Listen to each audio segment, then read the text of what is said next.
உங்கள் பொன்மொழி உங்களுக்காக புதிய தகவலுடன் இன்று. இப்போ நம்ம பார்க்க போகிற டாபிக் என்ன அப்படின்னு பார்த்தோம்னா கைண்ட்ஸ் ஆஃப் வாரண்ட்டி. இந்த கைண்ட்ஸ் ஆஃப் வாரண்டியில் express warranty, implied warranty, against encumbrance, dangerous nature goods. So ரொம்ப சிம்பிளாக தான் இருக்கும். இந்த 4 டைட்டிலுமே ரொம்ப ஈஸியாக நம்ம முடிச்சிடலாம். எக்ஸ்பிரஸ் வாரண்ட்டி ஆல்ரெடி நம்ம எக்ஸ்பிரஸ் கண்டிஷன்ஸ் பார்த்த மாதிரி தான். ஸோ இந்த எக்ஸ்பிரஸ் வாரண்ட்டி பார்த்தீங்கன்னா அந்த ப்ராடக்டோட வாரண்டியை பற்றின டீட்டெயில்ஸ் வந்து எக்ஸ்பிரஸ் பண்ணியிருக்கோம். ஸோ அதில் கிளியராக பார்த்தீங்கன்னா அந்த ரேஃபர்லேயே வந்து மென்ஷன் பண்ணியிருக்கோம். லைக் ஒரு 2 இயர்ஸ் வாரண்ட்டி, இல்லை 3 இயர்ஸ் வாரண்ட்டி, 1 இயர் வாரண்ட்டி, நம்ம வாங்குகிற மொபைலோ இல்லை வேறு எதாவது எலக்ட்ரானிக் கேட்ஜெட்ஸ்லையோ அதில் மென்ஷன் பண்ணியிருப்பாங்க இல்லையா. So it's clearly expressed. So அந்த வாரண்ட்டி பீரியடோ இல்லை வாரண்ட்டி பற்றின டீட்டெயில்ஸையும் கிளியராக எக்ஸ்பிரஸ் பண்ணியிருந்தா it's a express warranty. Then implied warranty. So இந்த இம்ப்ளைட் வாரண்ட்டியை பார்த்தீங்கன்னா section 14 clause B of the sale of goods act 1930 வந்து ரொம்ப டீட்டெயிலாக எக்ஸ்பிளைன் பண்ணியிருப்பாங்க. இது நம்ம என்ன அப்படின்னு ரொம்ப சிம்பிளாக புரிஞ்சுக்கிறோம் அப்படின்னு பார்த்தோம்னா, ஒரு செல்லர் தான் விற்கக்கூடிய அந்த ப்ராடக்டோட டைட்டில் அவரோட தான் இருக்கணும். ஸோ அந்த பொருள் அவருக்கு சொந்தமானதாக இருக்கணும்.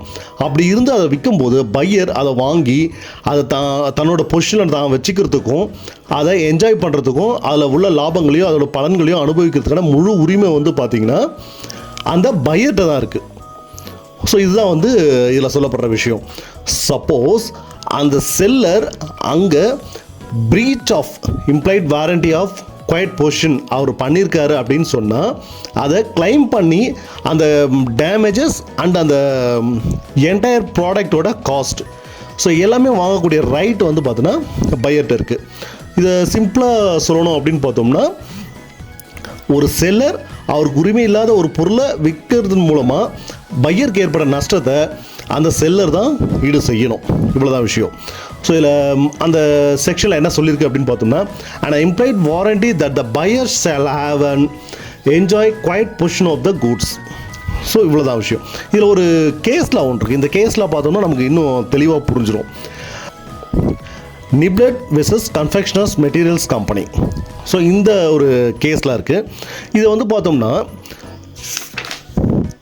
அந்த செல்லர் என்ன பண்ணுறாரு அப்படின்னு பார்த்தோம்னா, நெஸ்லேன்ற ஒரு ப்ராடக்டோட லோகோவும் அந்த பிராண்ட் லேபிளையும் வந்து என்ன பண்ணுறாருன்னா அந்த ப்ராடக்டில் பேக் பண்ணி கொடுத்துட்றாரு.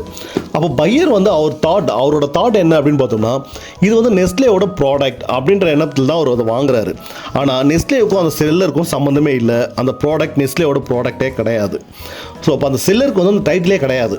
ஸோ அந்த ப்ராடக்டை செல் பண்ணுறதுக்கான டைட்டில் வந்து அவர்கிட்ட கிடையாது.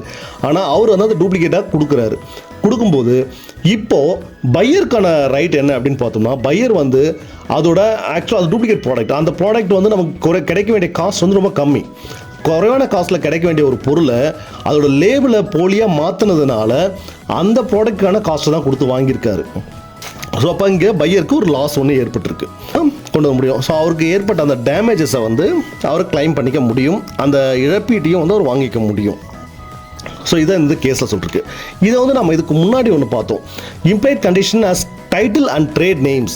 ஸோ இந்த கேஸில் அதுக்கும் நம்ம பயன்படுத்திக்கலாம். ப்ராடக்ட் செல்லருக்கு டைட்டிலுக்கும் சம்மந்தமே இல்லாத ஒரு ப்ராடக்டை செல்லர் விற்கும்போது அந்த ப்ராடக்டை நம்ம மொத்தமாக திருப்பி கொடுத்து அந்த ப்ராடக்ட்டுக்கு பதிலாக வேறு ஒன்று வாங்கிக்கலாம், இல்லாட்டி ப்ராடக்ட்டை திருப்பி கொடுத்து நம்ம காசை திருப்பி வாங்கிக்கலாம். ஸோ இதை நம்ம செஞ்சோம்னா பிரீச் ஆஃப் இம்ப்ளைட் கண்டிஷன். அதே அந்த ப்ராடக்டோட அந்த டூப்ளிகேட்டால் நமக்கு ஏற்பட்டிருக்க அந்த லாஸ் இருக்குது இல்லையா, அந்த லாஸை மட்டும் நம்ம கிளைம் பண்ணிக்கிட்டோம்னா it's a breach of implied warranty. So அந்த பிரீச் ஆஃப் இம்ப்ளைட் வாரண்ட்டியை நம்ம இது பண்ணலாம். ரெண்டில் எது வேணாலும் நம்ம கிளைம் பண்ணிக்க முடியும். ஸோ அதுதான் இங்கே சொல்லிருக்கிறது. Then next, against encumbrance section 14 clause c of the sale of goods act 1930. இதில் என்ன சொல்கிறாங்க அப்படின்னு பார்த்தோம்னா, என்கம்பரன்ஸ்னால் நமக்கு புரியும், வில்லங்க சான்று. நம்ம ஒரு லேண்ட் ஏதோ பொருள் வாங்கணும்னாலும், ஒரு லேண்டோ இல்லாட்டி பில்டிங் ஏதோ வாங்கணும் அப்படின்னு சொன்னால் ஈஸி அப்படின்னு கேட்பாங்க. ஸோ அந்த என்கம்பரன்ஸ். ஸோ இந்த என்கம்பரன்ஸ் அப்படின்றது பார்த்தோம்னா அந்த பொருள் மேலே ஏதாவது வில்லங்கங்கள் இருக்கா, அந்த இடத்தின் மேலே ஏதாவது வில்லங்கங்கள் இருக்கா அப்படின்னு நம்ம பார்ப்போம். இங்கே வந்து சேல் ஆஃப் குட்ஸ் அப்படின்னும் போது மூவபிள் குட்ஸ், ஸோ மூவபிள் ப்ராடக்டோட வில்லங்கங்களை நம்ம செக் பண்ணிக்கணும். அதுக்கு முன்னாடி அந்த டைட்டில் யார்கிட்ட இருக்குது, ஸோ அந்த டைட்டிலோட ஓனர் யார், அதில் வேறு ஏதாச்சும் வில்லங்கங்கள் இருக்கா, அதெல்லாம் நம்ம கிராஸ் செக் பண்ணி தான் நம்ம அதை எடுக்கணும். சப்போஸ் அதில் வந்து ஏதாவது குறைபாடுகள் இருக்க வந்ததுன்னா அதை நம்ம வாங்காமல் இருக்கிறது நல்லது. ஒரு வேளை வாங்கிட்டால் அதற்கான இழப்பீட்டை நம்ம செல்லர்ட்ட இருந்து கிளைம் பண்ண முடியும். ஸோ அதுதான் வந்து இதில் சொல்லியிருக்காங்க.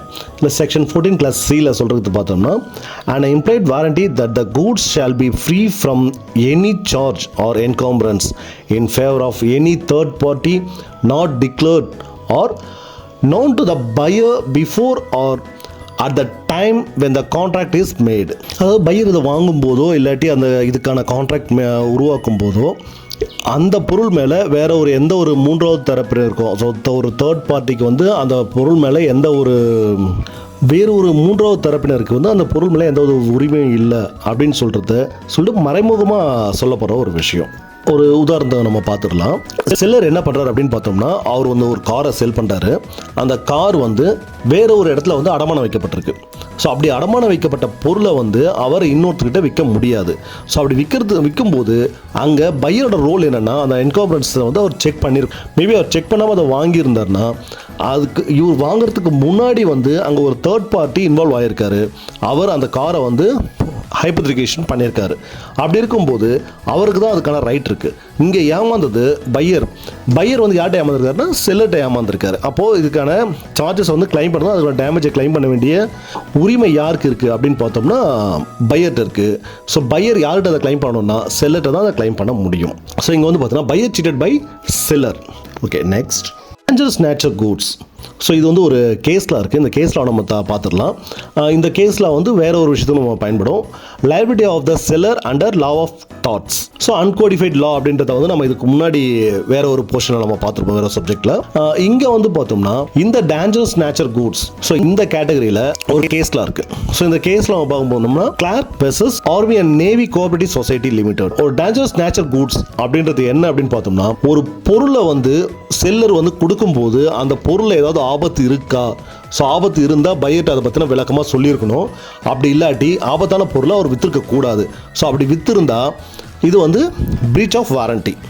ஸோ அந்த பையர் வந்து அதை கிளைம் பண்ணுறதுக்கான ரைட் வந்து அவருக்கு இருக்குது. He can sue against the seller. Uncodified law நம்ம இதுக்கு முன்னாடி தாட்ஸ் நம்ம பார்த்துருப்போம் இல்லையா.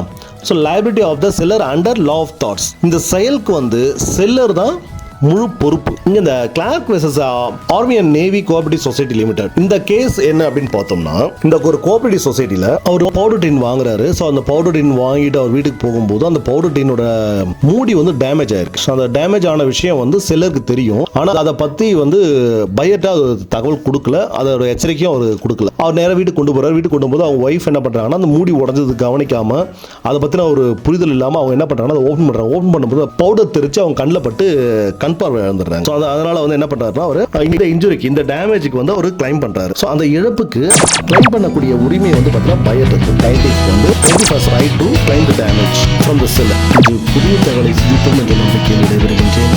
நன்றி நண்பர்களே.